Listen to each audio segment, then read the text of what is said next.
¿Qué tal? Muy buenas tardes, tengan todos ustedes. Vamos a dar inicio a nuestra reunión el día de hoy.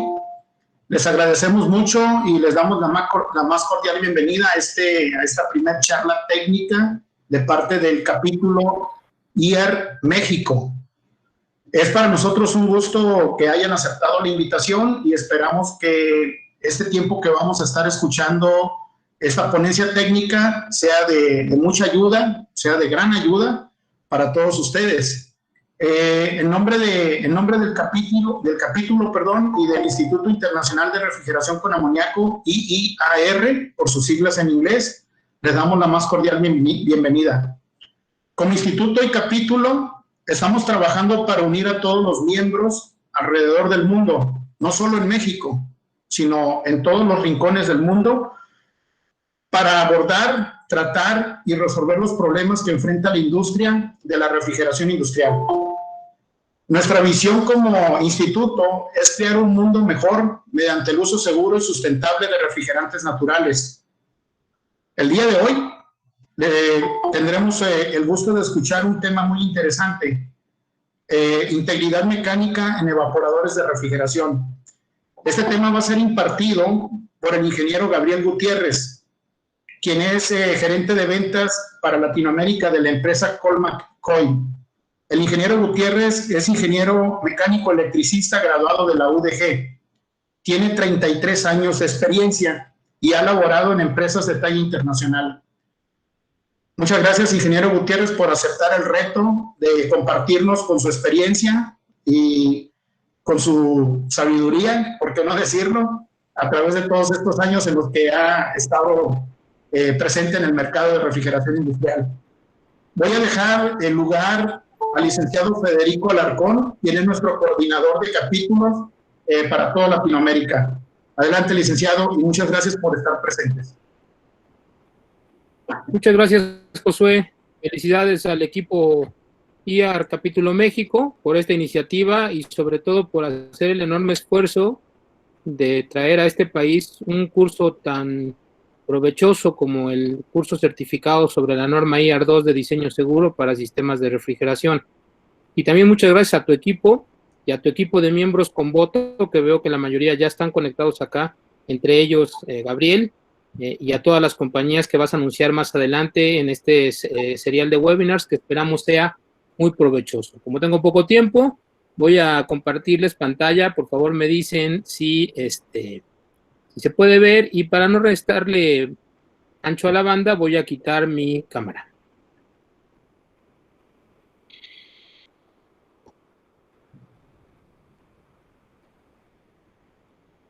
Por favor, me informan si se ve bien.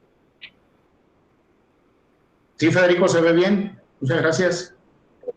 Perfecto. Vamos a empezar con la presentación de qué es el Instituto Internacional de Refrigeración por Amoníaco, International Institute of Ammonia Refrigeration, por sus siglas en inglés. Nuevamente, gracias a IAR Capítulo México. Me toca a mí hablarles rápidamente de qué es el instituto, pero antes los quiero invitar a hacer un ejercicio muy, muy rápido, porque yo sé que si ustedes están conectados en este evento es porque tienen contacto o operan un sistema de refrigeración por amoníaco, con refrigerante amoníaco. Entonces, este ejercicio es muy rápido, va a ser muy sencillo. Simplemente ustedes tienen que entrar en contacto con esa realidad, con ese sistema que conocen, que han conocido, y ubicarlo en esta gráfica que tiene dos vectores muy claros. Por un lado, en el eje hay un eje de seguridad y en el otro eje está la eficiencia energética. Cuando estamos hablando de 0 a 10, 10 es lo mejor y 0, bueno, pues hay algunas cosas que tenemos que ajustar.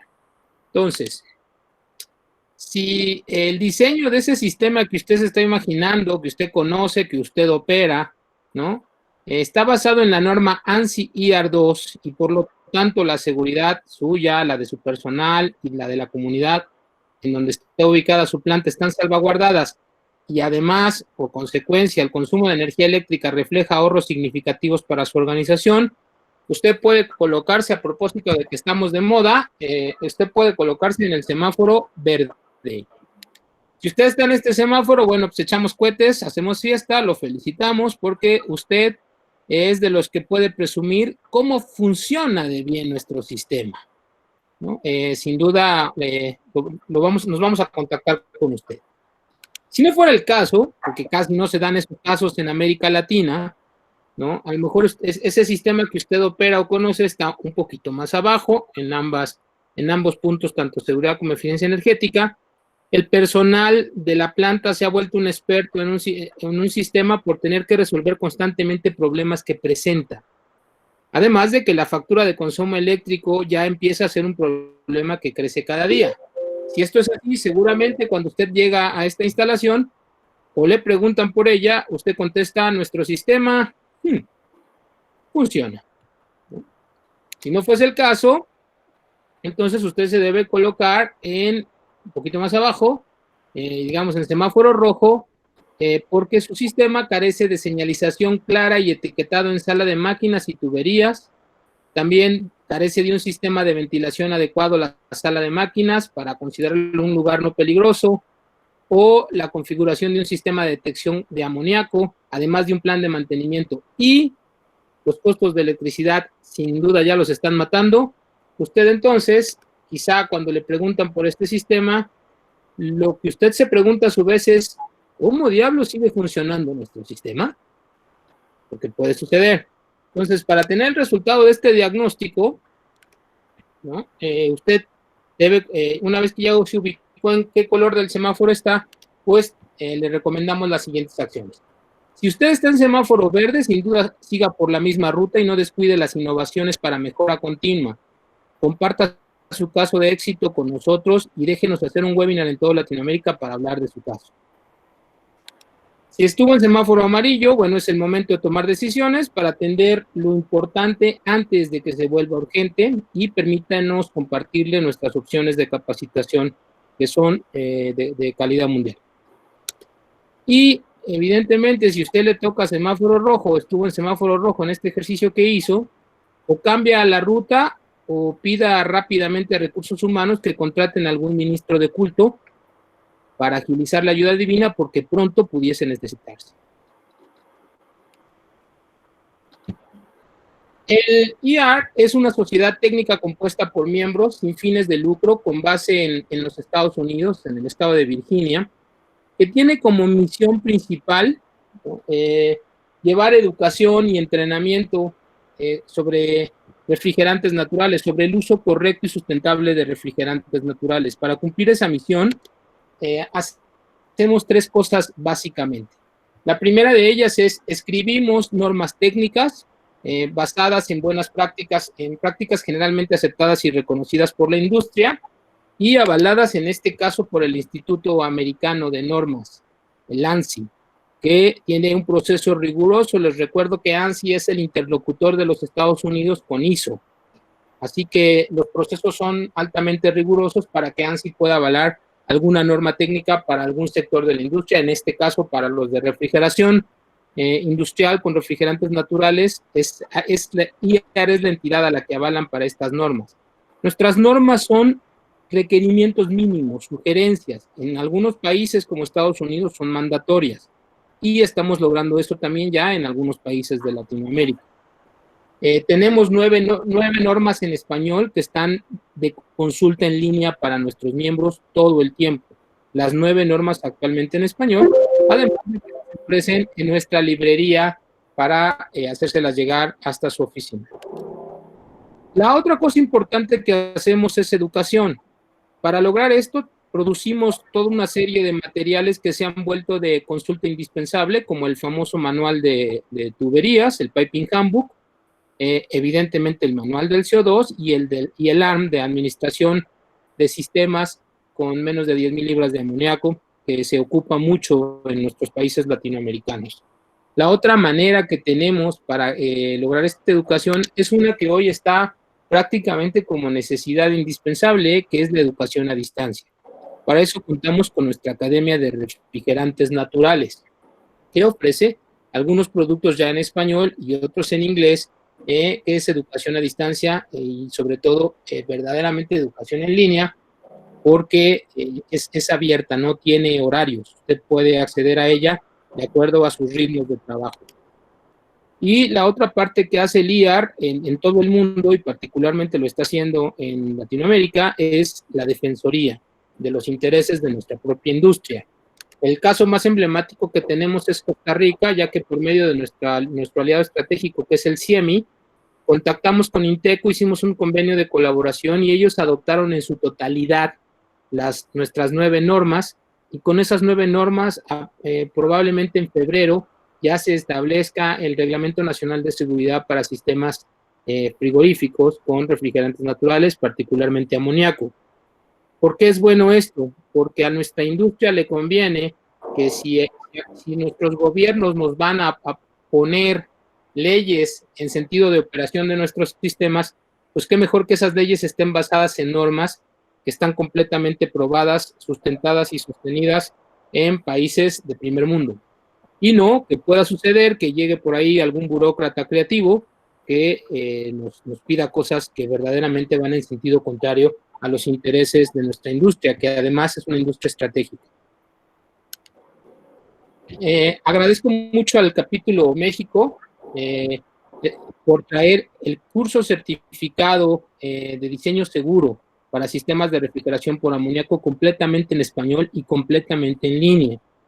Este es un curso completamente online, son módulos que están previamente grabados, así que usted no tiene la exigencia de un horario, puede acceder las 24 horas del día durante todo un año a partir de que se registra, y definitivamente es verdadera educación a distancia, porque usted cuenta en nuestro propio sitio web, si es usted miembro, con todos los materiales necesarios para la resolución de este curso. Es un curso que tiene 8 módulos y en los cuales están distribuidos todos los capítulos de la norma y sus apéndices. La inversión que usted tiene que hacer por este curso, por tratarse del capítulo México, por inscribirse mediante el código MEX 2020, es 795. Si usted lo hace directamente con Estados Unidos y no es miembro, cuesta 1,570. Entonces, dicen que la alineación que triunfa se repite, es una regla, así que evidentemente esto lo estamos llevando adelante con nuestra compañía de ventas, que es Smart Marketing. Ellos se van a encargar de hacerle llegar este documento para que usted pueda registrarse, y lo pueden orientar en todo lo que usted necesite para llevar a cabo tanto su registro como el inicio de su curso en línea. Le repito, dura un año, tiene un año para completarlo, y es una certificación avalada a nivel internacional con duración de 5 años. Una vez que concluye eso, tiene usted que hacer un test para su renovación. ¿Por qué es importante contar en su organización con un especialista en diseño? Bueno, precisamente porque si usted no solo se necesita para una ampliación, para una construcción de una nueva sala, se necesita para saber por qué su sistema está operando como está operando, y para cualquier ajuste y para cualquier operación. Tenemos otros cursos ya en el procedimiento que va a hablar específicamente de operación o de inspección, pero siempre conocer de origen cuál es el diseño seguro de un sistema. Nos está funcionando muy bien en otros países de Latinoamérica, porque lo están tomando muchos jefes de mantenimiento que están hablando con sus organizaciones para hacer correcciones, porque al tomar el curso se dan cuenta que están lejos de los requisitos mínimos de seguridad en la operación de un sistema así. De tal manera que este curso trae, si usted se lleva en una cajita a su compañía, todas las consideraciones de diseño e instalación que afectan a la construcción, todas, los requisitos de seguridad de todos y cada uno de los equipos y componentes de un sistema, y por supuesto metodologías de cálculo y ejemplos prácticos para aplicar todo lo aprendido en nuestros apéndices. Sin duda, ser un especialista en diseño seguro dentro de la organización lo hará a usted un activo valioso y necesario, y creo que eso es al final lo que todos necesitamos, es ser importantes en nuestras organizaciones por lo que podemos aportarles, por el valor que agregamos precisamente a la cadena. Bien, pues para terminar, si usted se colocó en amarillo o definitivamente se encuentra en rojo, es que puede haber algunas fallas en su sistema. Si esto fuese así, ¿a quién consultaría usted? A un especialista, vamos a cumplir con 50 años de experiencia en la industria mundial, avalado por otras organizaciones de carácter mundial, o lo consultaría a él.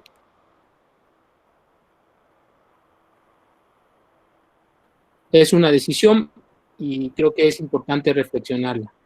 Sin más que agradecerles la oportunidad, voy a dejar con ustedes al ingeniero Gabriel Gutiérrez, a quien particularmente agradezco, a la compañía Colmacoil, siempre presente en nuestros eventos en Latinoamérica, en Estados Unidos, un socio importante, y sin duda, muchas gracias, Gabriel, por estar presente con nosotros. Te dejo para que puedas compartir. Voy a escribir mi correo en el chat, en donde ustedes deben anotar sus preguntas. Creo que esta parte la habíamos omitido. Básicamente es recordarles, los micrófonos deben de estar muteados, las cámaras de preferencia apagadas, y si le van surgiendo preguntas durante la presentación, usted puede llenarlas en la caja de chat, que al final dispondremos de un tiempo para que el ponente pueda contestar todas las que aparezcan ahí.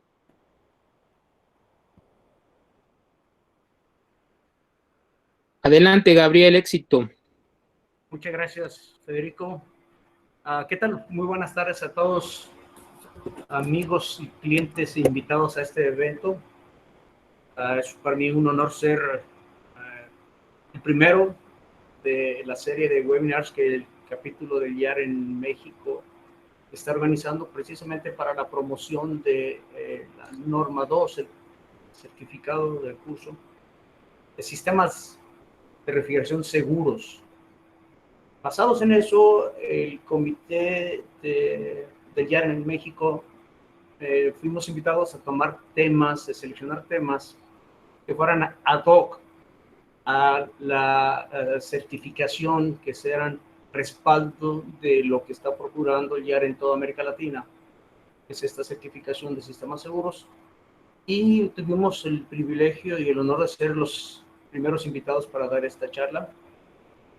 Por lo cual, sin mucho preámbulo, iniciamos.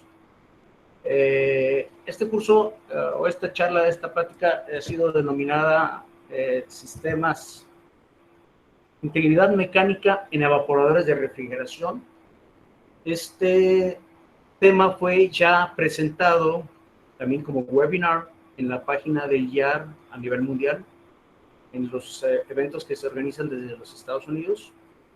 Y es una buena oportunidad de presentarlo en esta ocasión, reitero, basados en el soporte que estamos queriendo implementar para esa certificación. Esta charla está dividida en dos partes. La hemos hecho de tal manera de que sea lo más atractivo para la audiencia. La primera parte, hablamos de la teoría, hablamos de lo que sí se debe de hacer, cómo se debe de hacer, de dónde se debe de hacer. Es como en la escuelita, lo que el maestro le dice al niño: tienes que portarte bien, tienes que hacer esto, tienes que hacer esto. La segunda parte es: te lo dije, no lo hiciste, mira lo que pasó. De tal manera que tengamos una idea, un análisis que pueda ser más comprensible, basado no solamente en redacciones, sino también basado en ilustraciones de los hechos y videos de los hechos, ¿no? Iniciando entonces con el tema, pues todos los que estamos en el medio de la refrigeración industrial, debemos estar conscientes de que somos los responsables de que los equipos sean confiables, de que realmente sean seguros, y para ello es trascendental que tengamos revisiones periódicas en cada una de las componentes del sistema. El objetivo prioritario en este caso es precisamente en la parte de evaporadores, que no vayamos a tener fugas de amoníaco. Algunos de los problemas más comunes que se presentan en las plantas los estaremos analizando de tal forma que lo veamos desde una óptica mecánica de los equipos evaporadores.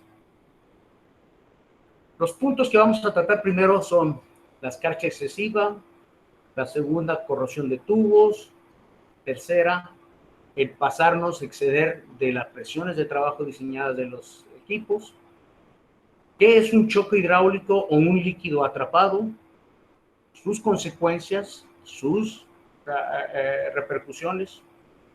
El tema número 5 será la vibración de los ventiladores y también la integridad de los ventiladores y de los motores. Tema 6 sería los tubing de distribución de refrigerante de alimentación de amoníaco en los equipos, amoníaco o cualquier otro refrigerante que sea el caso. Tema número 7, los gabinetes, tuberías, soportes,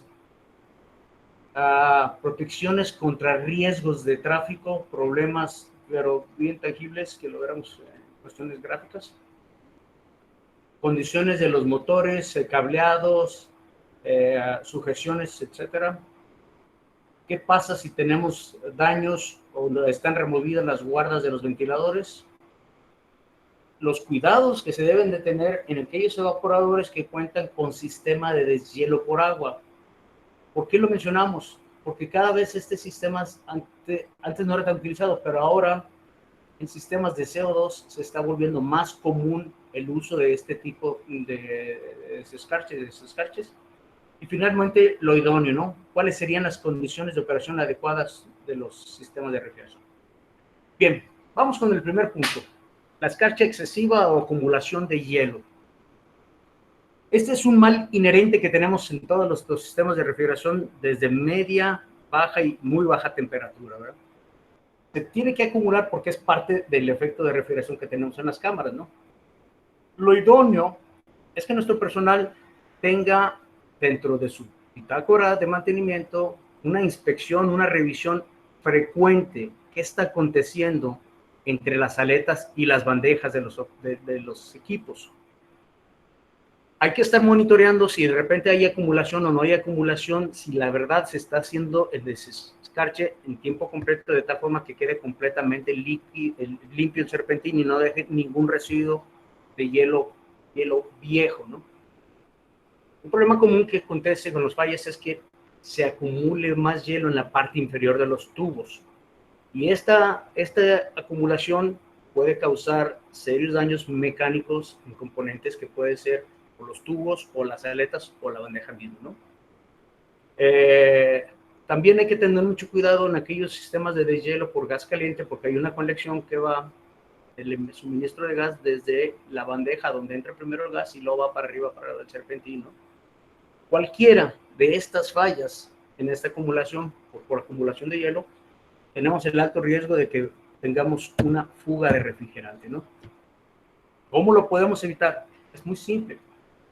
Hay que seguir las instrucciones de los fabricantes. Todos los fabricantes de equipos evaporadores de refrigeración tienen unos muy buenos manuales que dan paso a paso lo que hay que tomar de providencias, ¿no? También, además de lo que es en el equipo del evaporador, hay que ver en el sistema de refrigeración. Habría que ver los ajustes de las válvulas de presión, si realmente está trabajando a la que es la idónea, si está permitiendo el tiempo de deshielo, el adecuado para que se desescarche en la totalidad del equipo, que las válvulas funcionen, operen en condiciones normales, de tal forma que no permita más daños que se acumulen ahí. Bien, eso es lo bueno. ¿Qué sucede entonces cuando no se hace bien eso? Este es un evaporador absolutamente lleno, y es unas dimensiones considerables, lleno absoluto de hielo. Sin embargo, este hielo, si usted se aprecia, aparentemente es controlado, es decir, está fresco, ya se llenó, sí, es momento de hacer un desescarche, pero aún no hay un problema de una falla mecánica. Esta es una cámara donde el hielo está por todos lados, no solamente está en el evaporador, sino está en techos, materiales, andadores, etcétera. Es exceso de entrada de humedad a la cámara frigorífica. Este evaporador ya sí se percibe que ya tiene problemas de hielo viejo acumulado en la parte inferior del equipo, lo cual está ya provocando la acumulación de hielo viejo y ya tiene provocado algún daño en la parte frontal de la bandeja de acumulación de agua de desescarche. Aquí ya es un problema serio, porque el tiempo de deshielo sí derrite la parte superior del serpentín. Sin embargo, se queda hielo atrapado en la parte de abajo y ese hielo se va haciendo cada vez más duro, más duro, más duro. Llega a provocar que se inunde la bandeja no drena, se queda completamente ahí, y empieza a escurrir hacia la parte estructural donde están montados los equipos. Puede llegar un momento, señores, en que sea tanto el hielo que las estructuras estén siendo sometidas a esfuerzos adicionales a los que fueron calculados por el peso del refrigerante, por el peso del equipo, más el peso adicional del hielo acumulado. Ahí atrás de esa cortina de hielo hay un evaporador. Ahí hay un evaporador. Lamentablemente, aquí están perdiendo absolutamente todo el control de lo que es terminar con las carteras de un líquido. Lo mismo se ve en este equipo. Aquí sí se alcanza a percibir de que existe un evaporador en esa cámara. Sin embargo, la cantidad de humedad y la cantidad de escarcha alrededor de él y sobre él es impresionante. Por supuesto, en todos y cada uno de estos casos, el desempeño, la eficiencia del equipo está por los suelos. No hay flujo de aire, no hay transferencia de calor, no hay absolutamente nada más que problemas. Y lo que menos queremos es llegar a tener que sufrir problemas como en el caso de este equipo. Este equipo tuvo tanto hielo acumulado entre tubo y tubo que el esfuerzo del hielo provocó que las aletas se reventaran como si pasaran un cuchillo, si pasara un filo por ellas, reventara el material de las aletas. Aunado al cliente, utilizó un medio para tumbar ese hielo, como ya no lo podía hacer en forma natural. Usó lo que nosotros llamamos en México el picahielo, en otros lados le llaman punta de acero, que es con el que precisamente se hacen los cortes de los bloques de hielo, se hacen las divisiones. Y aquí en el orificio, dentro de este pequeño círculo se ve el orificio pequeñito que provocó al estar removiendo hielo con esa punta filosa para poder quitarlo. Y no solamente fue eso, sino que hizo un segundo barreno, la parte posterior del equipo, tratando de liberar el hielo acumulado que se tenía. El problema en este caso era una pésima control de los ciclos de desescarches de los evaporadores. Conclusión, con este problema de la escarcha excesiva, lo que menos queremos es problemas de este tipo. Que se llegue a doblar, a dañar la bandeja de recolección de agua de hielo por la presión excesiva que hace, ya no es una escarcha, este ya es un bloque de hielo. Y lo que menos queremos es tener que usar el hielo para hacer siluetas que no nos causen ningún beneficio en el sistema. Segundo punto, la corrosión de los tubos, las aletas y las conexiones. Esto es un problema que se provoca por dos razones. Una es el medio ambiente, condiciones que hay dentro del medio ambiente de donde se operan los sistemas de refrigeración, y otro problema puede ser químicos o líquidos que se utilizan durante la operación de los equipos, ¿verdad? Para evitarlo, pues lo que se hace es una recomendación, igual que en la bitácora de mantenimiento, se haga revisiones visuales para encontrar si hay picaduras, si hay conexiones erróneas. También habría que revisar en las partes aisladas si no hay alguna ruptura de la barrera de vapor, ¿no? Estas picaduras, en caso de que lleguen a avanzar dentro del espesor de las paredes, pueden provocar agujeros tanto en el espesor del tubo, del tubing, del tubo de refrigerante, como de los cabezales, ¿no? Esta subcorrosión tiene otro efecto que provoca que el intercambio de calor sea más malo, el coeficiente de transferencia sea peor. Por lo tanto, la capacidad del sistema de refrigeración, en el caso del evaporador, se empieza a disminuir, ¿no? ¿Cuál es el método más adecuado de esto? Hacer las inspecciones más frecuentes posibles, pero a detalle. Buscar cada uno de los puntos, cada una de las partes de los equipos, inclusive sin hacer con la utilización de una lámpara, ¿no? En caso de que haya zonas difíciles, que en nuestros equipos es muy frecuente, hay espejos, hay espejos retrovisores con iluminación, o bien hay sistemas ya más sofisticados que hacen un análisis de espesores de las paredes cuando ya es muy palpable esto, ¿no? Cualquier picadura, por pequeña que pueda ser, hay que hacer la reparación de la misma de inmediato. Si no, ¿qué es lo que va a pasar, no? Para poder hacer el registro es importante, con las tecnologías que tenemos ya actualmente todo el mundo, pues es tomar fotografías e ir haciendo una secuencia, ir haciendo una trazabilidad de cómo ha ido avanzando estas corrosiones, ¿no? Reitero, un punto importantísimo en este caso que lo vamos a ver es qué tipo de productos químicos estamos utilizando, ya sea para sanitización, o sea, para limpieza. Todos los fabricantes de equipos de evaporadores tienen una lista de materiales que ellos recomiendan dependiendo de aquellos materiales con los que están fabricados tanto gabinetes como los tubos, como las aletas de los equipos, ¿no? En algunos ambientes corrosivos hay una recomendación es que se utilice un sistema de espreado, de tal forma que haga un barrido, haga una limpieza, un flushing, de tal que remueva todos esos componentes que en caso de que se queden ahí pueden provocar fallas en los equipos. Vamos ahora a las consecuencias de no hacerlo bien. Aquí tenemos una fotografía de un equipo con el paso de los años que ya se ve bastante carcomido en diferentes secciones, diferentes colores, oxidación inclusive en unas partes y bastante disminución del espesor en algunas de ellas. Estos son los serpentines. Este es un colector o un cabezal que ya fue sustituido, en el que se ve cómo ya el material había comido bastante espesor de la pared del equipo mismo. Este es un serpentín fabricado en acero galvanizado, no es cobre, es acero galvanizado y por el interior circula amoníaco. Este equipo terminó el acero galvanizado y se comió absolutamente todo, e inclusive ahí se percibe la operación, se ven los tubos remojados, y el daño en el ambiente no solamente lo provocó los tubos, sino en las aletas mismas del mismo serpentín, cómo se comió el material de las aletas. Otro problema que puede causarse es los componentes químicos no adecuados en la sanitización de los equipos.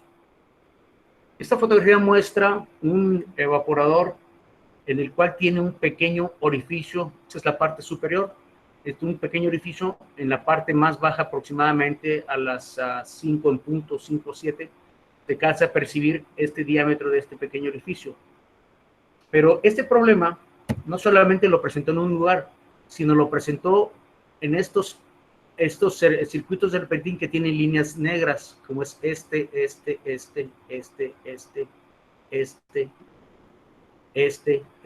todos estos circuitos del serpentín presentaron ese problema. Ese problema se mandó a analizar a un laboratorio para descubrir cuál era la causa que estaba provocando esos orificios. Estos son los resultados del laboratorio de 2 de esos pruebas que se hicieron. Y la causa fue cloro. Esos equipos se lamparon con cloro para sanitizarlos y se dejó el cloro ahí. El cloro se dejó dentro del equipo por mucho tiempo. El cloro poco a poco se fue comiendo el espesor de la pared hasta por lograr el ingreso o comerse el total del tubo, ¿no? Por ejemplo, este cráter se ve muy claramente cómo de afuera hacia adentro fue la incisión o la penetración del cloro en ese sentido.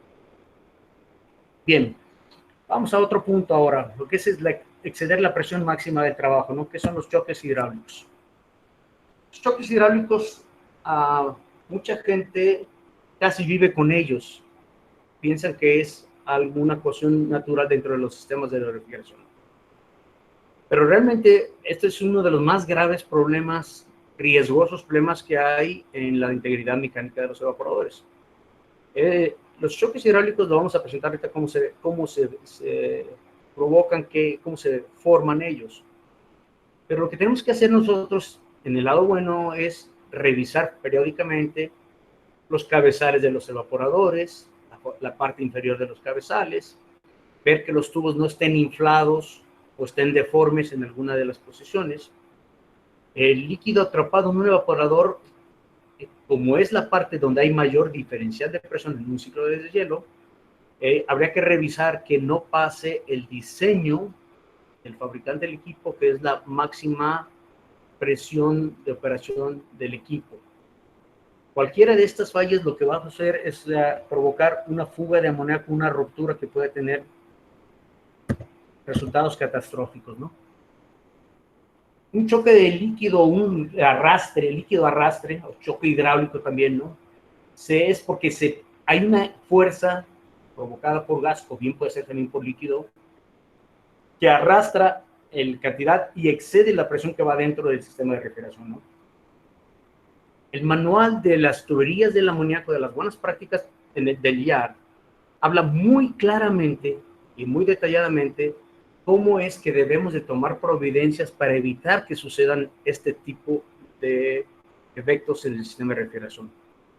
La condición más común que acontece de esto es durante los ciclos de desescarche. Los ciclos de desescarche, ahí tenemos una diferencia sensible entre la presión y temperatura que un evaporador está trabajando en condición normal a la que es sometido durante el ciclo de desescarche.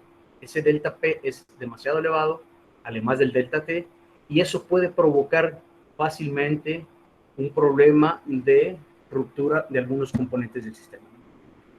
Esta es una animación efectuada por de un fabricante de evaporadores, una animación que me parece que es la más adecuada, que habla acerca de cómo se provocan los choques hidráulicos, ¿no?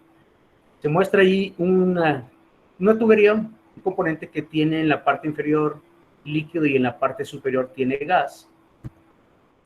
¿Qué pasaría entonces si tenemos un incremento de volumen dentro del espacio entre uno y el otro? Hacemos una comparación. Si teníamos un volumen en el lado izquierdo del líquido con un espacio de reserva en la parte superior de gas, al aumentar la temperatura, ese líquido se sube el nivel y está forzando a una cámara que tenga menos presión de gas, lo cual la presión en las paredes se incrementa. Muy bien. ¿Cómo hacemos si tenemos entonces un problema ahora con un líquido atrapado?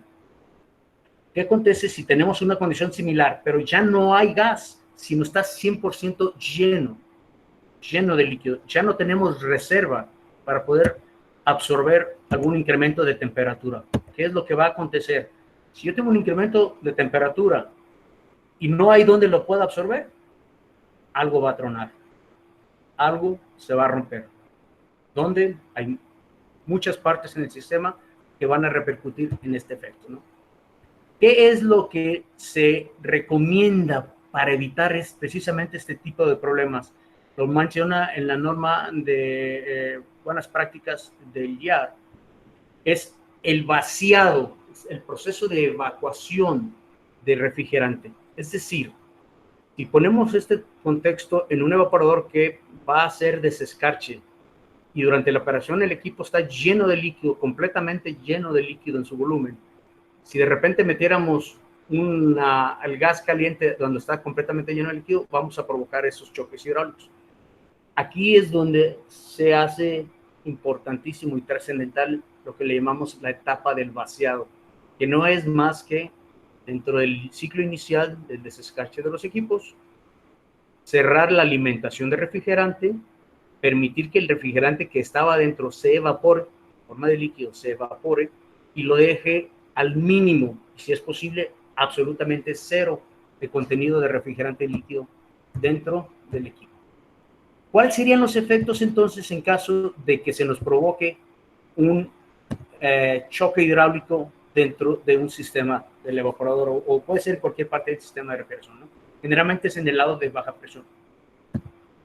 Si lo vemos en cuestión de análisis, tenemos una masa de líquido que tiene una velocidad del gas que transforma en una energía cinética. Si esta energía cinética la impactamos con alguna obstrucción, ya sea en la tubería, puede ser una válvula, puede ser una reducción, puede ser un tope al final de una tubería, puede ser un cambio de diámetros, entonces ahí es donde se genera un golpe violento e instantáneo. Si lo vemos en una animación, lo vamos a ver de esta manera. Yo tengo líquido y ese líquido, yo al meterle gas caliente, el gas caliente me va a empezar a empujar el líquido que tenía acumulado aquí y me va a llenar el espacio aquí. En pocas palabras, señores, se cargó la bala en el cañón. Ahí ya la bala ya está cargada en el cañón. ¿Qué sucede si yo sigo alimentando ese gas caliente y ya tengo la cala del cañón armada? Va a llegar un momento en que donde se encuentre algo, lo va a reventar. Puede ser la válvula, reitero, puede ser un conector, puede ser una entrada del circuito, puede ser varias cuestiones donde pueda provocarse ese daño. ¿Cómo podemos prevenirlo? La forma más común para prevenir eso es precisamente el gas suave. Ese es un tema, yo creo que muy importante, que en los próximos webinars nuestros amigos de diseñadores de válvulas, de sistemas de válvulas, puedan aplicarnos bien un ejemplo de este gas suave precisamente para evitar estos. Bien, ahora vamos a los resultados de no hacerse bien las cosas. ¿Qué es lo que pasa cuando estos efectos no se hacen como deben hacer las cosas? El primero de ellos, que es lo que dice una inspección, es la tapa, en este caso, ya se infló, se abombó. Aquí ya se vio que ya ha estado sujeto a choques hidráulicos. Y llega el caso en que las tapas las revienta, las bota. Aquí está completamente zafado la parte inferior de un cabezal de un evaporador. Revienta, este es el cabezal general del evaporador. Aquí están los tubos de alimentación de los circuitos. Esta es la brida de conexión. Aquí fue donde se repercutió el impacto del choque hidráulico. Reventó completamente el cuello. Y en este caso, la parte superior de una tapa de un cabezal o un colector se reventó por forma completa. Se desprendió con forma completa por el efecto del choque hidráulico. Otro de los efectos que llega a tener es reventar los tubos. Generalmente es de abajo hacia arriba. ¿Por qué se revientan los tubos del circuito? Este es el cabezal de líquido y aquí el sistema recirculado tiene un orificio, tiene un diafragma que regula la entrada del refrigerante necesaria para la cantidad del circuito este. Si tenemos un choque hidráulico, el primera obstrucción que se va a encontrar el choque es este diafragma, entonces el exceso de presión en algún lado va a repercutirlo y en este caso repercutió reventando el tubo. Reventando el tubo, reitero, es más común es que siempre sean los tubos de abajo hacia arriba de los evaporadores, ¿no? Este es un video que ganó un premio de la Academia IAR Award, donde se escucha el efecto de un choque hidráulico en un sistema de refrigeración. Espero que lo capturen bien el audio, sí, por favor. Pase por acá.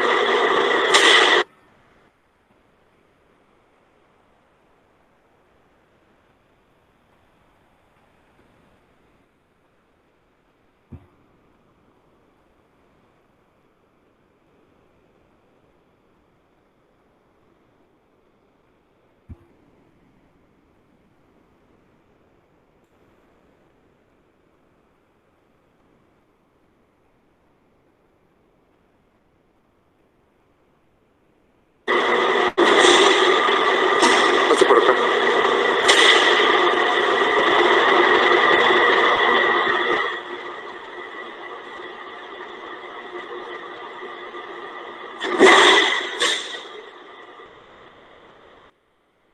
No sé si alcanzaron a escucharlo, pero ahí se oye un impacto fuerte que yo creo que muchos de los que estamos aquí escuchando esta charla les ha tocado en más de una ocasión estar parados abajo del sistema de refrigeración y escuchar impactos dentro del sistema. Esos son los choques hidráulicos. Muchas veces no pasa nada, pero muchas veces pueden pasar cosas catastróficas como el caso que queremos presentarles en esta ocasión. Este es un sistema de refrigeración grande de una terminal marítima, un centro de distribución en Mobile, Alabama. En agosto del 2010 se escaparon 32,000 libras, es decir, casi 15 toneladas de amoníaco al medio ambiente. El efecto fue que 143 personas tuvieron que recibir atención médica, 32 de ellos hospitalizados, 4 en terapia intensiva. Y la nube que desprendió el amoníaco recorrió una distancia de 630 metros. El problema inició después de una falla de suministro de energía eléctrica, la cual duró 7 horas, y había mucha prisa por arrancar el sistema de refrigeración, Lo que aconteció es que los operadores se bypasearon el ciclo de desescarche que estaba haciendo una cámara y cambiaron la secuencia de las válvulas y la secuencia de operación con tal de arrancar rápido el sistema. Y ahorita vamos a ver lo que provocó.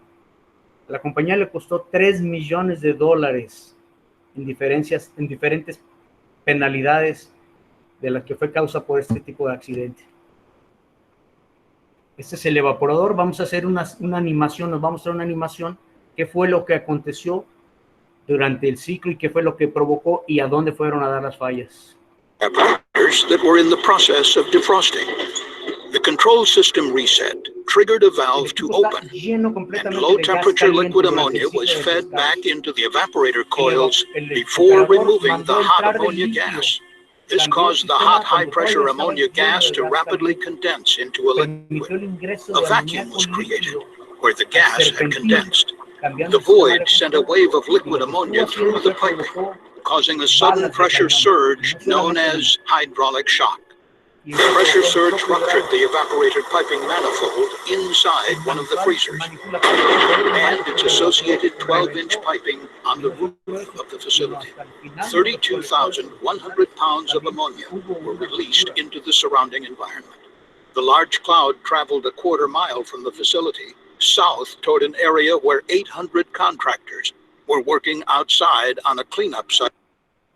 Por cierto, esa nube de amoníaco siguió avanzando y llegó enfrente a un astillero ahí en el móvil, y en ese astillero estaban construyendo una plataforma petrolera que posteriormente se hizo famosa esa plataforma petrolera porque fue aquella plataforma que tuvo una fuga cuando la estaban arrancando.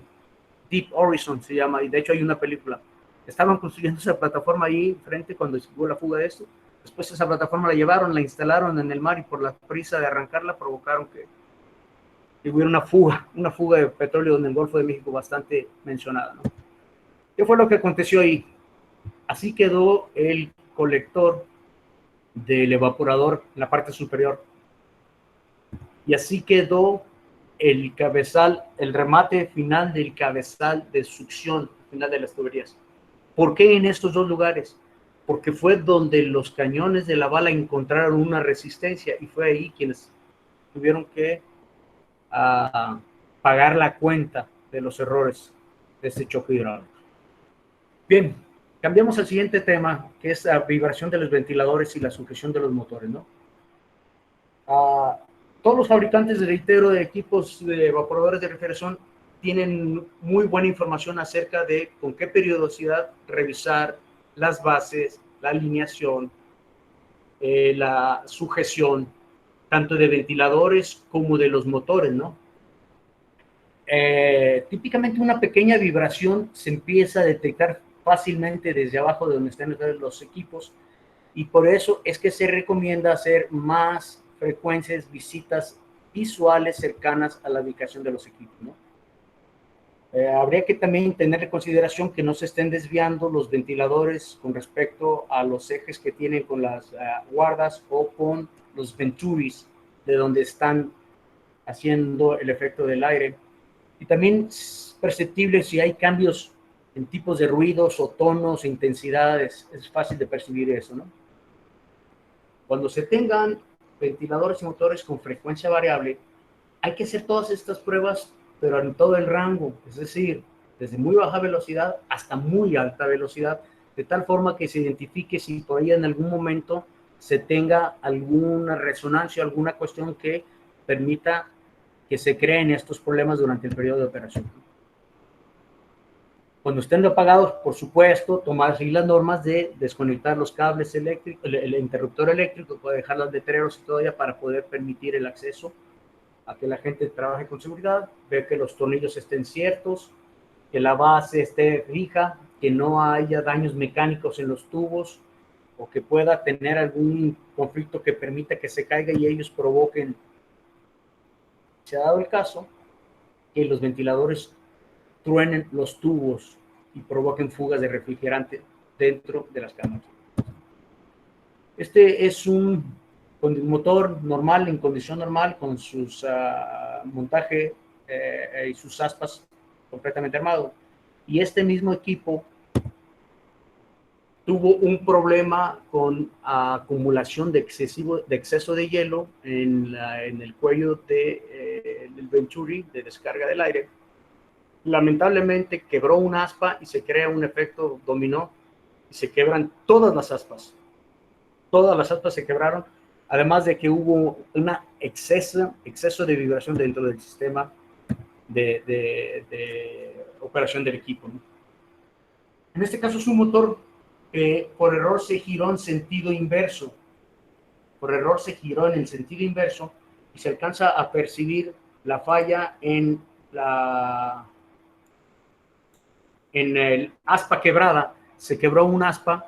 Al trabajar en sentido inverso, se reinvierte el esfuerzo que está provocando el equipo y entonces provoca que se quiebre. Puede ser uno, puede ser que se quiebre la totalidad de las aspas, como aconteció en este caso.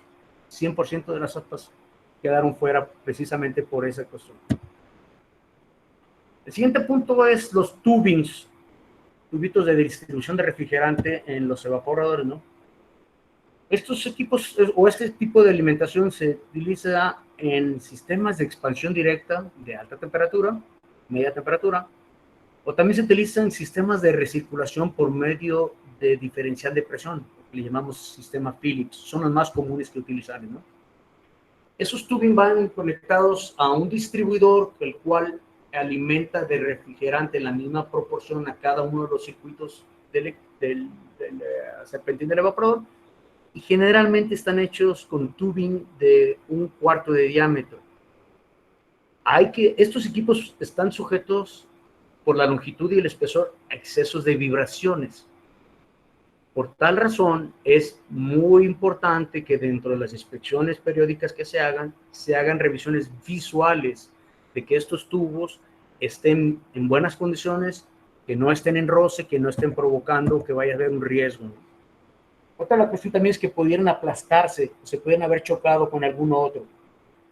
En algunos casos también puede ser que esos tubing tengan contacto con otro material y la misma vibración de la alimentación provoque una erosión en las paredes y haga que se vaya deteriorando ese espesor de las paredes y entonces después tengamos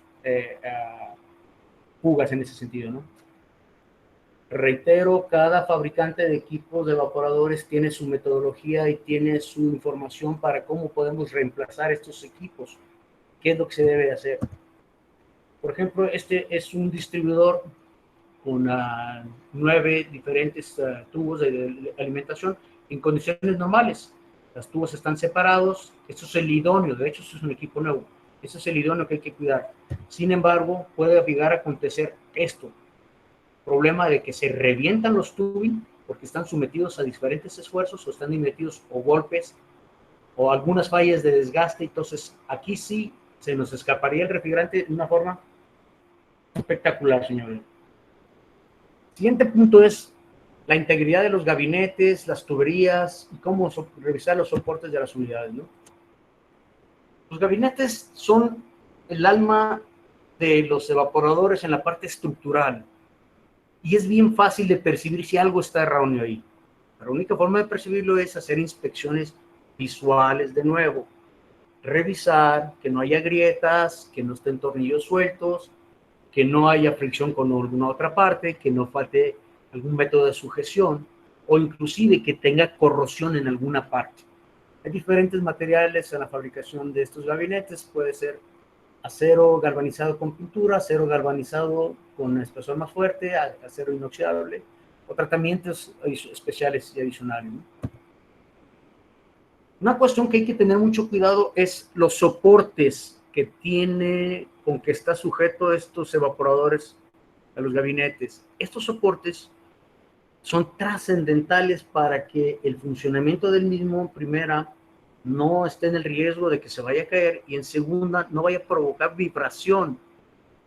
Que esta vibración haga que los ventiladores o los motores tengan contacto con las aspas, o con las guardas, y esas aspas o guardas al romperse vayan y se incrusten con el serpentín y provoquen una fuga.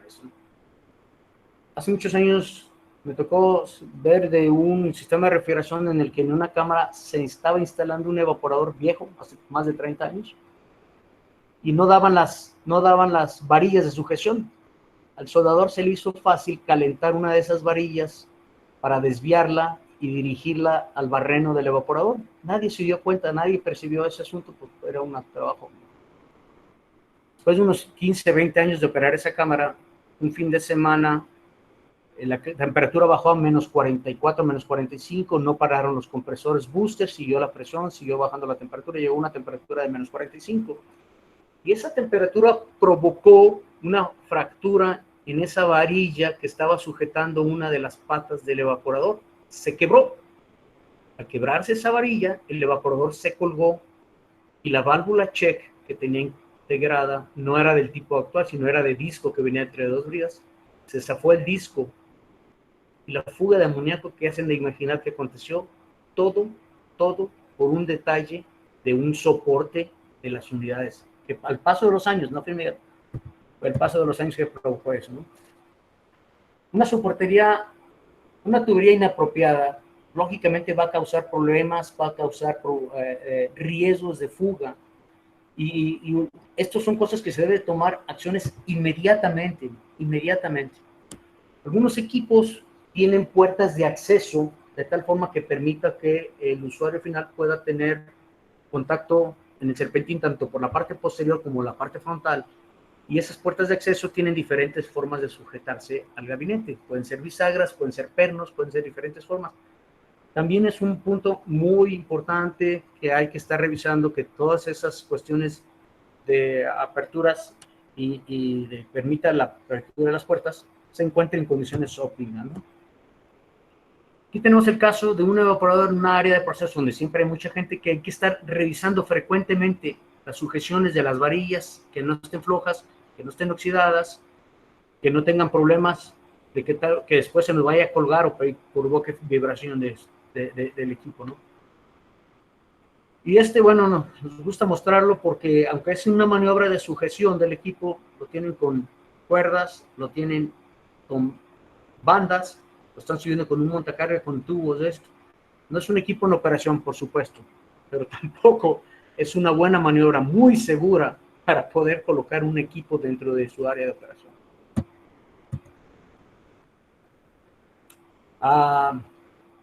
Vamos ahora a ver problemas donde equipos que estén colocados en áreas de alto tráfico donde alguna montacarga, alguna maniobra, inclusive personas mismas, pueden ser que provoquen que haya daños. Aquí realmente es sentido común, ¿no? Es sentido común porque no se puede dejar equipos que estén dentro de una zona donde hay paso de gente, paso de maquinaria, y con la mano o con cualquier cosa tenga acceso a los serpentines o los ventiladores de los equipos, y ello vaya a provocar serios problemas. Tenemos el ejemplo de este equipo, este evaporador, que está sobre un andén de paso, tiene las rejillas de entrada de aire, serpentín, y la descarga de aire en la parte superior, las entradas de refrigerante, y no hay absolutamente nada ni nadie que permita que alguien pase y pueda hacer daño en estas tuberías, en esta línea. Pues está estos otros equipos en el que también están a nivel de piso, están junto al tráfico, está el serpentín totalmente descubierto, la entrada del serpentín, y cualquiera pasa ahí y le puede causar un daño. Entonces sí, ¿qué es lo que está haciendo falta en estos casos? Son barreras protectoras, falta señalización, o en todo caso inclusive faltaría desviar el tráfico que no tiene que pasar por esa zona, ¿no?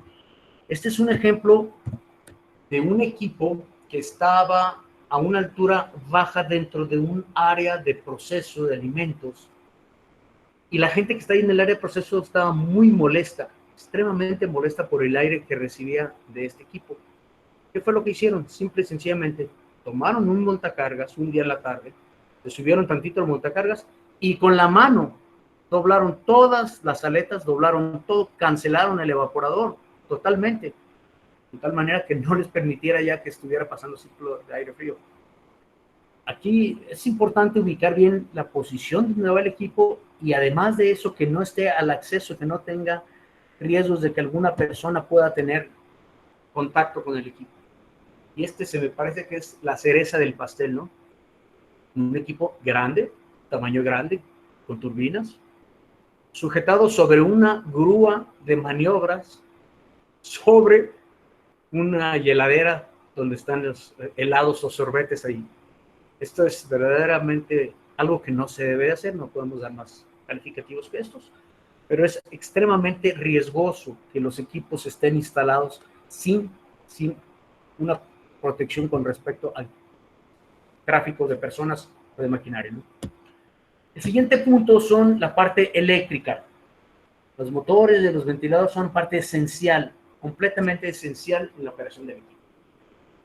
Lo que se refiere a los componentes eléctricos, hay que revisar si no hay cables sueltos, si no están manchados, si no están derretidos, si no hay grietas, ver en las tablillas de conexiones, si se cuenta con la opción de una cámara infrarroja para prevenir y detectar anomalías en la operación de las partes eléctricas, sería fantástico. Pero una vez que se identifican, hay que tomar acciones inmediatas, ya sea hacerlo internamente con el personal interno de la compañía del usuario final, o bien con una compañía eléctrica que sea capaz de reparar esto o de sustituirlo en su caso, ¿no? Este es, por ejemplo, en un conector de un arrancador de un equipo eléctrico, una de las 3 fases tiene falso contacto. Hay una falla en el conector y esta cámara lo detectó inmediatamente, entonces tomar acciones de lo que esté aconteciendo ahí para resolverlas. Y también en el caso de motores, la cámara misma infrarroja demuestra que el motor está muy por encima de su temperatura normal de operación, señal de que ahí hay un problema. Y recuerden una cosa, señores, nosotros los fabricantes de evaporadores estamos en el lado bueno de lo que se refiere a la amperaje y la temperatura de operación de los motores eléctricos. ¿Por qué? Porque generalmente están en baja temperatura, los evaporadores siempre trabajan a baja temperatura y esto permite que puedan consumir un poco más de la corriente de placa debido a que la temperatura ambiente está enfriando al motor mismo y no provoca que tenga fallos de incremento de temperatura. Si son, por ejemplo, equipos a menos 40 grados, pues eso le ayuda bastante que un motor eléctrico pueda en ciertos momentos, no sea permanente, tener un excedente de presión y de temperatura nominal de trabajo. Muy diferente a lo que acontece, por ejemplo, en los condensadores. En un condensador, generalmente los motores están expuestos a la lluvia, al sol, al frío, a la nieve, entonces son mucho más inestables en ese sentido. Bien, vamos a otro punto que es la remoción o los daños en las guardas de los ventiladores. Este es un problema que se ha vuelto muy común. Lamentablemente se ha vuelto como una especie de rutina para la operación de los equipos, ¿no? Y esto es muy riesgoso porque hay 2 tipos de guardas que cubren a los motores. En uno de ellos, las guardas mismas son la base de donde los motores están sujetos. Es decir, el motor está sujeto a la guarda por medio de bridas o por medio de una especie de una mordaza que agarra el cuerpo del motor. Y esa guarda está sujeto al gabinete del evaporador. Si no están bien en condiciones, esas guardas provocan vibración, provocan oxidación, provocan rupturas de tal forma que hagan que se desbalanceen los motores y esas partes, el desbalanceo de los motores o desalineación va a provocar que se quiebren las aspas y una potencial riesgo es que esa aspa vaya y se incruste en el serpentín. Este es un caso de un equipo precisamente donde el motor fue removido y la cantidad de hielo que se juntó alrededor de los equipos de las aspas es impresionante. Es impresionante. Aquí, al quitar el motor, este es el cuello que hablaba yo que se utiliza para sujetarlos. Al no parar los otros equipos, al parar los otros equipos se llena completamente de hielo y es completamente inoperante. Y una de las cosas que hace mucha gente es, como la guarda está dando problemas, como la guarda está vibrando, está haciendo mucho ruido, pues la quito. Y quitan la guarda, como en este caso, y lo que están haciendo es que por alguna razón llegara alguna persona, alguien allá y tuviera un pequeño incidente, un resbalón o algo, y se pasa su cuerpo o alguna otra parte en contacto con los ventiladores, no quiero ni pensar el tipo de daño que se generaría, tanto personal como la parte de la operación del sistema. Hablaba al inicio, cuando los temas que íbamos a tocar, acerca de los evaporadores con deshielo por agua, ¿no? Deshielo por agua no es un sistema de deshielo muy común. Hay algunas aplicaciones que sí es muy bueno, muy común en ciertas, pero no es en la general. Normalmente en sistemas de amoníaco se utiliza baja temperatura, deshielo por gas caliente, es el más común. Pero ha habido un sensible incremento de demanda de equipos que deshielen por agua para aplicaciones con CO2, otro refrigerante natural. Entonces, quise tocar este tema debido a que es trascendental que veamos cuáles son los buenos funcionamientos, cuáles son las buenas prácticas y cuáles serían los errores si no se usara un buen control en los sistemas de deshielo por el agua, ¿no? Por supuesto, hay que colocar válvulas que regulen la cantidad de agua que entran por cada sección del serpentín. Y esa cantidad de agua lo da el fabricante de los equipos. Él dice cuántos litros por minuto, galones por minuto, etcétera, debe ser dependiendo de las condiciones de operación y de qué sería la formación de escarcha que tiene en el equipo. Pero trascendental que el agua sea limpia, tratada y filtrada. Eso es trascendental. Muchas gentes, esta agua que usan para el desescarche, cuando la drenan, que viene del evaporador, la vuelven a utilizar. La utilizan inclusive en condensadores, en los condensadores evaporativos, o la utilicen en otras partes del proceso dentro del sistema de refrigeración. No es un agua que se vaya al drenaje.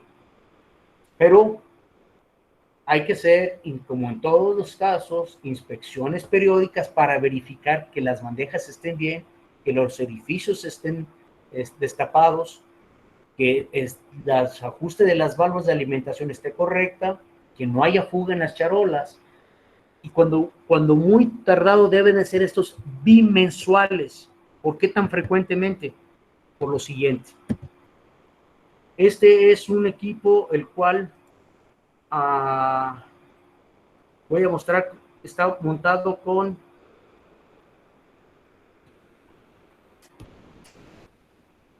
es un equipo diseñado para operar con sistema de deshielo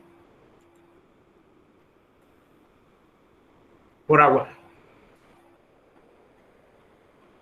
Está serpentín, los ventiladores están por el lado izquierdo y esas son las bandejas. Cada una de ellas tiene su puerto de entrada de alimentación de agua. Esta bandeja es individual, tiene su flauta de distribución y estas líneas que se ven aquí son los orificios que están calculados, las distancias entre una y otra y entre orificio y orificio para bañar al 100% la superficie de transferencia de los serpentines. Estas bandejas, reitero, son removibles para que la limpieza sea fácil, mecánica y manual. Es una fotografía de una bandeja de un equipo nuevo donde aquí se ven los orificios por donde va a gotear el agua, va a distribuir el agua y esta es la entrada de conexión del agua para la alimentación. Este es un clásico problema de una bandeja que no se limpiaron los filtros, que se taponearon los barrenos, que no se ajustaron las válvulas y que fue lo que provocó es esto, señores.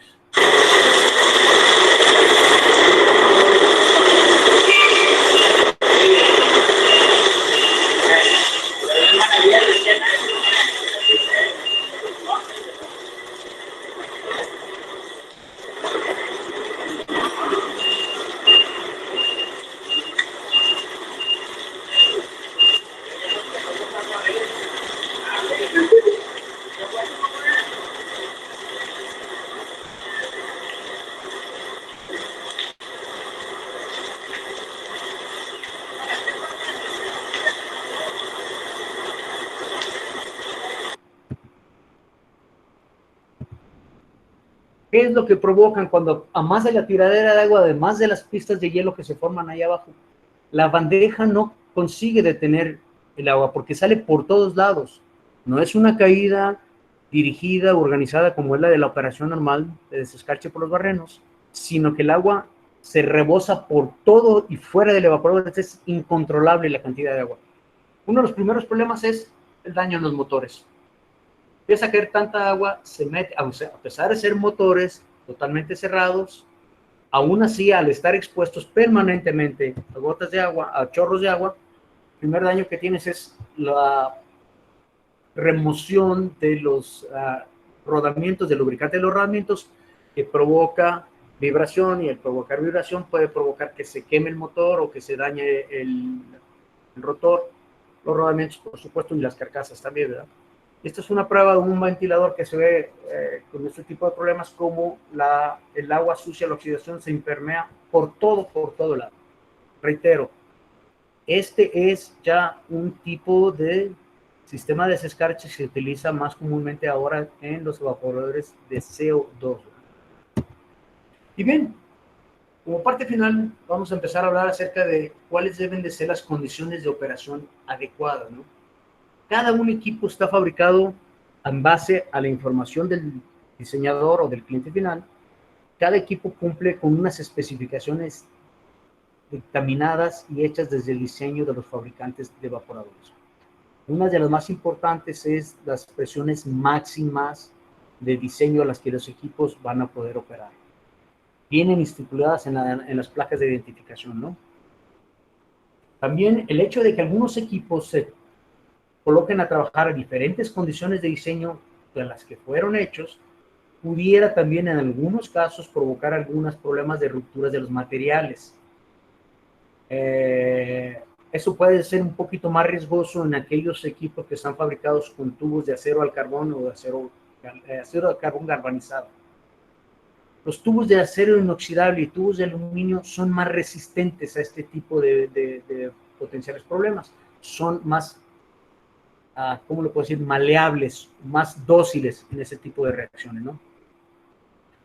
También trabajar los equipos por arriba de la temperatura de diseño puede provocar una ruptura y puede causar daños o fugas en los equipos, ¿no? ¿Quién le debe de dictaminar si está o no dentro de los parámetros normales? Es el fabricante. El fabricante tiene todos y cada uno de los registros de los que fueron hechos y para qué fueron hechos cada uno de los evaporadores. Lo que debe de ser por parte del usuario final es sí tener que estar en una muy constante revisión de su seguridad, sus sistemas de seguridad completos, de que todo esté dentro de las normas para las cuales cada uno de los equipos fue diseñado, construido. Cada equipo que se vende se entrega un plano donde están dimensiones y donde están detalles, diámetros, sujeciones, distancias, etcétera, y vienen las condiciones de operación de cada uno de los equipos. Esas condiciones de operación, si le vemos más en detalle, le van a decir que está para 13 toneladas, tiene este flujo de aire, está para una temperatura de menos 28, una temperatura de evaporación de menos 40 grados Fahrenheit, tiene una máxima presión de trabajo de 266 libras. Todos estos detalles vienen desde el diseño y cálculo del fabricante de los evaporadores. Pero además de aparecer esos detalles en los planos, también vienen en las placas de identificación que contan físicamente en cada uno de los equipos, donde viene la fecha, el número de serie, modelo del equipo, y aquí está el detalle más trascendental, ¿no? Cuidado, no pasar de esta presión con la cual fue diseñado. Todos los fabricantes prueban sus equipos en la planta a una presión mayor que la que está sentada aquí. En la planta se prueba una presión mayor, pero en el campo se evita que no se sobrepase de esa presión mayor por cuestiones de seguridad. Fin. La última parte es cuál es lo que tenemos que hacer regularmente para que un equipo sepamos que está íntegro, que no hay riesgo que tenga problemas mecánicos, eléctricos en los evaporadores, ¿no? Pues dar limpieza regular a la superficie del serpentín, la bandeja, checar que no esté obstruido el drenaje, en aquellos drenajes que se tengan resistencias, verificar que estén ciertas, ver que no se acumule polvo o algún otro contaminante en la superficie de la charola, de la bandeja, inspeccionar que la bandeja tenga su declive como debe ser hacia el drenaje, ¿no? Los equipos de deshielo por agua, revisar que los orificios estén limpios, completamente limpios, y que el caudal sea el adecuado. El caudal de agua que se coloca está estipulado en cada uno de los planos de esos equipos y está verificando con cierta frecuencia que esté cierto, que no debe haber problemas. Ya lo mostró el video, y grave problema que se convierte en una mala operación de un deshielo por medio de agua, ¿no? El aislamiento térmico, ver que también no tengamos problemas, que debajo de ellos tengamos erosión, corrosión, tengamos algunos piquetitos o algo que esté provocando que ya se esté disminuyendo el espesor de las paredes de los equipos. Todas las conexiones eléctricas, reapriete, verificar que esté correcto las puntas, los aislamientos, las condiciones de los cables, que no estén manchados, que no estén quemados. Motores y ventiladores que estén dentro de su rango normal de operación. El balanceo de los equipos es importantísimo. Balanceo, ustedes lo pueden detectar de una forma simple, que es el sonido. Sonido que sea estable, que no se note que haya subidas y bajadas del balanceo, que no esté haciendo contacto con algunas partes, se siempre roces alguno de ellos. Está revisando los aprietes de los tornillos que sujetan los motores a las bases, ya sea a las guardas o a las bases internas de los equipos. Las guardas y las aspas, revisarlas periódicamente. Las aspas pueden tener grietas, pueden tener algunas pequeñas como mordeduras en las alas, en las aspas, por provocación a veces de algún objeto extraño que cayó ahí. Hay que tener cuidado de que no estén con ese tipo de rupturas, porque lo primero que hace es que desbalancea. Quitar material de un aspa, todo el ventilador se va a desbalancear, entonces empezamos con los problemas, ¿no? El sistema de control o el sistema de operación del vuelo es algo que hace sufrir mucho a los evaporadores, sobre todo en los ciclos de desescarche. Si hay un problema con la válvula de gas caliente, si hay un problema con la check, si la solenoide de líquido se queda pegada, o si el sistema de control está en forma errónea con tiempos, con procedimientos, consecuencias, todos esos platos rotos los va a tener que pagar el evaporador.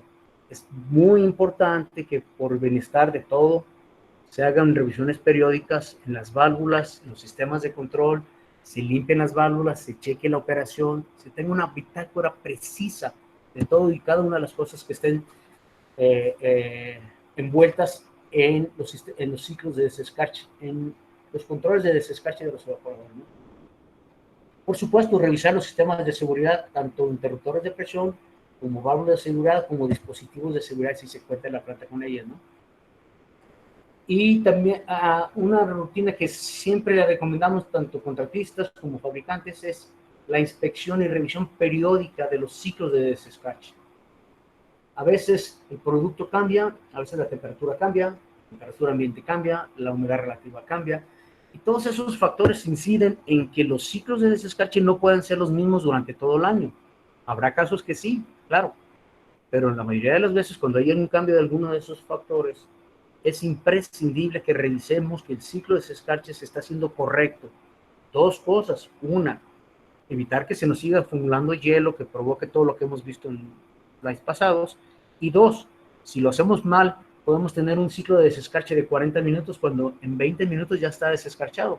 Y estos 40 minutos estamos generando calor a la cámara que le está costando una fortuna a la operación de los equipos.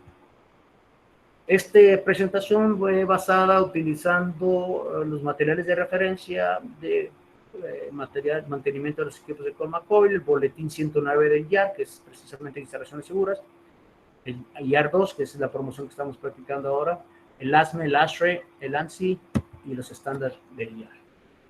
Y hasta aquí termina mi presentación.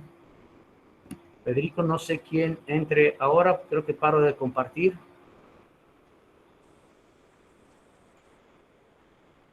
Gracias, Gabriel. Sí, Josué. Adelante, maestro. Entramos en el tiempo de preguntas y respuestas con el ponente. Les agradecemos su atención le dejo el lugar al maestro Alfredo Álvarez, que es nuestro vicepresidente en el capítulo México. Adelante, maestro.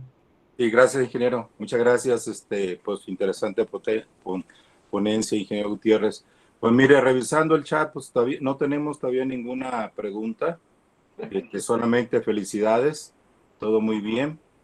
Esperemos ahorita, en algunos minutos que alguien se pueda, nos pueda por ahí apoyar con alguna pregunta. Hasta el momento, felicidades por su ponencia. Bueno, aquí ya tenemos varias. Ulises Ábalos pregunta, ¿cómo se documentan las inspecciones? Es decir, ¿cuál es el documento que el IAR sugiere para esto? Las inspecciones hay dos formas. Una es la interna, en la cual existen las bitácoras. Esas bitácoras depende de qué tan preciso quiera hacer las personas de operación y de mantenimiento de los sistemas, elaborar esas bitácoras, hasta dónde quiero llegar, hasta qué detalle tengo que hacer que mis operadores vayan y revisen cada uno de los puntos de todo el sistema. Y dos, en el IAR, es la norma... La 6, Gabriel. ¿Cuál? La 6. Norma de inspección y pruebas. Exactamente. Existe un documento que es una guía muy completa que puede servir de base para que todos los usuarios finales la vean y la adapten a sus sistemas en particular. Que vean cuál es el que se le hace más adecuado. Entonces yo ya me puedo ir a más detalles. Lo importante que llega a pasar en muchos casos es verdaderamente tener el respaldo de toda esa información. Porque ¿qué sucede? Que se hizo todo esto, pero de repente cambió el personal o cambió la computadora y todo, y después se perdió todo. Y nadie supo qué pasó. No hay un antecedente de los problemas que se tenían. Eso sí es importante, que se cuide muy bien todo el respaldo de la información recabada. Ok. También Ulises Ábalos pregunta que a qué normatividad se cumple con la integridad mecánica de evaporadores. Es a la norma ANSI. Es la norma ANSI, no recuerdo si es 418. Pero yo con mucho gusto le paso exactamente la norma. Es una norma ANSI. Y al final, ANSI, el IAR también solicita dentro del capítulo de seguridad que los equipos tienen que tener un mínimo de pruebas para evitar pruebas y diseños para evitar potenciales problemas en el sitio. Al final de tu presentación, Gabriel, comentabas ahí de unas normas como bibliografía de tu material. Ahí está. Ok. El mismo Ulises pregunta que dice, un programa PSM para regir el uso seguro del amoníaco en el capítulo Integridad Mecánica se apegan a varias regulaciones como el OSHA, ASME, etcétera. ¿En qué momento aquí se mencionará eso? Bueno, eso es un problema más bien político, ¿no? Estoy totalmente de acuerdo con lo que dice Ulises, me parece excelente en el sentido de los PCMs. En países desarrollados esto ya es obligatorio. En Latinoamérica todavía no lo es. Pero sí estamos en el proceso de que todas esas normas de todos los institutos y asociaciones se vuelvan obligatorios para los programas de PCMs de los usuarios finales. Ok. Felicitaciones, muy buena exposición, por eso no hay dudas. Más felicitaciones. Acá viene otra pregunta. Dice, los deshielos, si los problemas son los tiempos o los ciclos, ¿en base a qué se lo determinó? Ok. Hay varias formas para poder determinar si el ciclo es el adecuado de un deshielo. Una es la inspección visual, que no es cómoda, que es para una persona checando si el tiempo de pump out, es decir, el tiempo de evacuación de refrigerante es el adecuado, saber que ya efectivamente ya salió todo el refrigerante.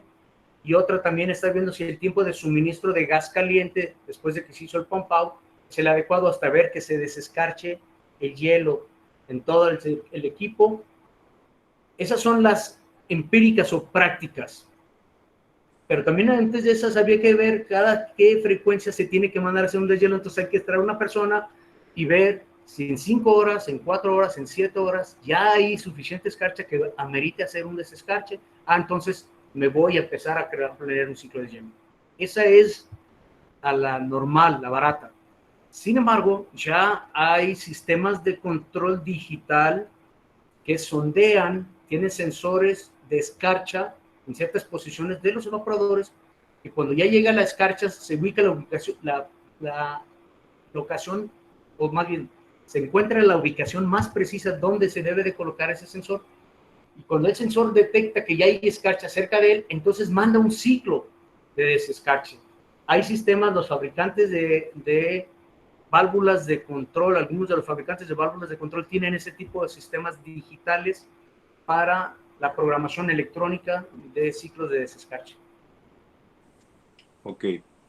Francisco Morales, bueno, dice que muchas veces los deshielos se hacen de forma manual cuando tienen poca escarcha, pero que no se documentan. Dice, ¿cómo hacerles saber las observaciones del monitoreo o la importancia del monitoreo? Bueno, yo lo primero que recomendaría, por muy pequeño que sea el evaporador a la carga, nunca hagan deshielo manual. Jamás hagan deshielo manual. Es un potencial riesgo espantoso que alguien deje abierta una válvula, alguien se le olvide hacer algo que no quede en el sistema, y entonces sí, se le va a venir el mundo encima. Yo lo que recomiendo es que se acerquen con un contratista de refrigeración, le planteen el problema y en conjunto se determine o colocar inclusive válvulas de control o hacer los ajustes necesarios de tal forma que los deshielos sean automáticos al 100% automáticos y con las configuraciones adecuadas para cada uno de los casos. Hay infinidad de combinaciones que hay dependiendo de muchos factores para hacer cada uno de los deshielos, pero sí, nunca, de manera ninguna, hacer desescarche manual, nunca. Ok. Bueno, pues hasta el momento son todas las preguntas, ingeniero. Todos, la mayoría, pues son felicitaciones. Muy buena presentación, excelente.